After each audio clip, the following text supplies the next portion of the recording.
Salam kepada masyarakat Indonesia, khususnya yang mencintai kebenaran, keadilan, dan penegakan hukum yang benar. Saya, Susno Dwaji, di sini berada dalam keadaan sehat walafiat. Saya berada di daerah pemilihan saya di Dapil 1 Jawa Barat. Jadi tidak benar kalau saya hilang, tidak ada rimbanya. Apalagi kalau dikatakan saya melarikan diri. Saya tidak akan lari dari tanggung jawab. Adapun saya tidak nampak di muka umum adalah untuk menghindari eksekusi liar. Kenapa saya katakan eksekusi liar? Karena jaksa telah mempertontonkan eksekusi tanpa dasar hukum, sebagaimana kejadian di Dago Pakar di rumah saya di Bandung pada hari Rabu yang lalu. Kenapa saya katakan eksekusi liar?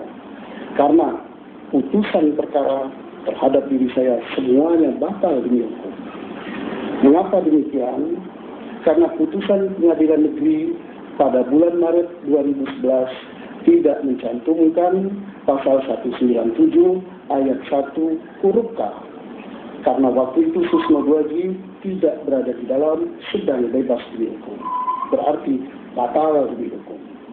Mestinya sudah tidak perlu lagi ada banding. Putusan banding terjadi pada bulan November 2011. Juga tidak mencantumkan pasal 197 ayat 1 huruf K. Dan juga lebih parah lagi, yang diputus dan diadili bukan perkara saya, namanya bukan nama saya, nomor registernya bukan nomor register saya, tanggalnya juga berbeda, jenis perkaranya berbeda. Orang yang nama Ahmad ditulis Ahmad pun tidak mau masuk, itu salah. Orang yang agamanya A ditulis agamanya B tidak mau juga masuk, itu salah. Putusan Mahkamah Konstitusi, putusan Mahkamah Agung terjadi pada bulan November 2012. Putusan Mahkamah Agung sama sekali tidak menyatakan Susno Dwaji bersalah.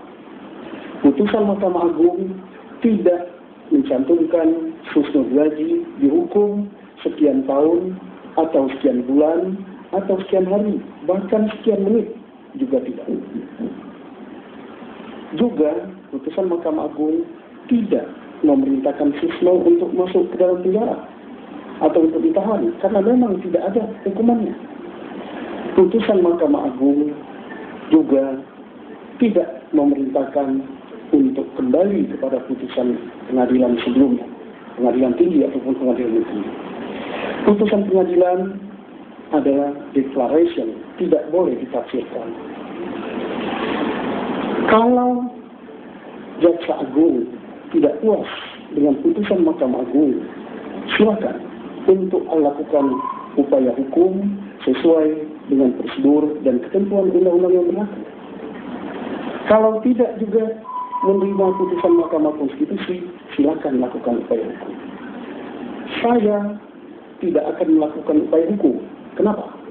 Karena saya berpendapat bahwa putusan Mahkamah Agung sudah saya terima.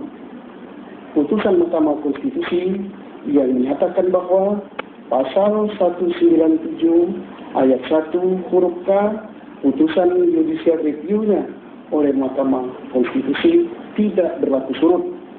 Kenapa? Karena sesuai dengan pasal 47 Undang-Undang MK dan sesuai dengan pasal 28 huruf D Undang-Undang Dasar 1945, untuk warga negara Indonesia dalam keadaan apapun dan dengan alasan apapun tidak bisa diberlakukan retroaktif terhadap suatu undang-undang maupun putusan pengadilan. Sudah jelas sekali. Jadi, kalau Jaksa Agung ataupun aparat kejaksaan masih mengeksekusi saya, menghendaki memasukkan